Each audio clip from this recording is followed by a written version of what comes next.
the late 18th century, of course, we had the revolution from the British, and the revolution against British authority had one goal. That goal was to vindicate the idea of local self-government, that is, of making your community's political decisions by having a local legislative election. So the colonists in the 13 colonies had for a very long time been having local legislative elections for the legislature in Williamsburg, Virginia, or for the legislature in Boston, Massachusetts, or for whichever one of the legislatures. And those legislatures made essentially all the significant political decisions in those colonies. When, after the 7 Years' War in the middle of the 18th century, the British decided they were going to begin to intervene in the internal affairs of the colonies. That is, they were going to substitute the judgment of the King, Lords, and Commons for the judgment of the General Court in Boston, or the General Assembly in Williamsburg, or whichever other colonial legislature.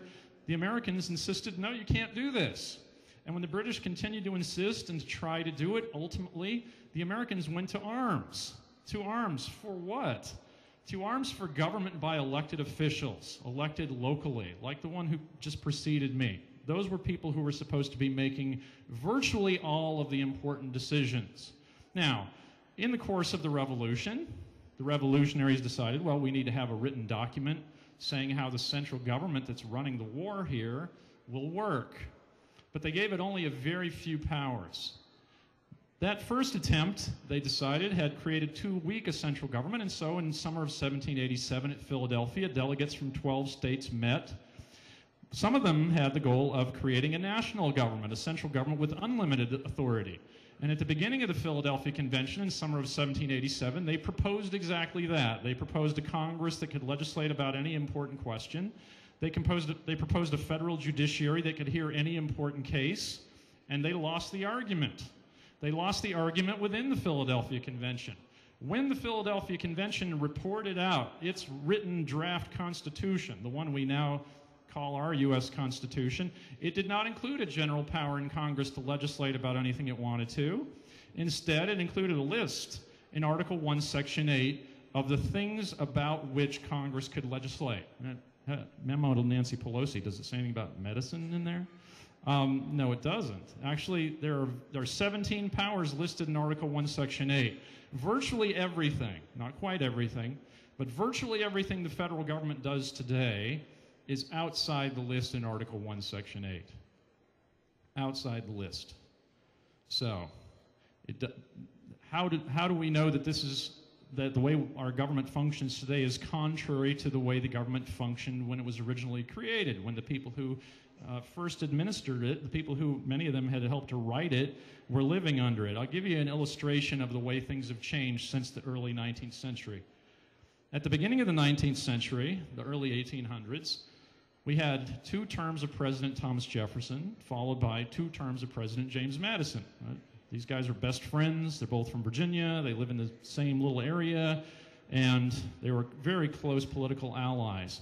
Jefferson, in issuing his annual State of the Union message, which was a written message because he thought giving a speech and having everybody go gaga for the president was monarchical. We shouldn't do that. So Jefferson gave this written address to Congress every year, and a couple of times in those 8 years that he was president, he said, I think Congress should establish a national network of roads, canals, and bridges. This would facilitate, obviously, transportation. It would help to meld the states more strongly together. It would help to advance our economy. Similarly, his successor, Madison, who knew a little something about the Constitution, since he was its chief author, he was also the chief author of the Bill of Rights.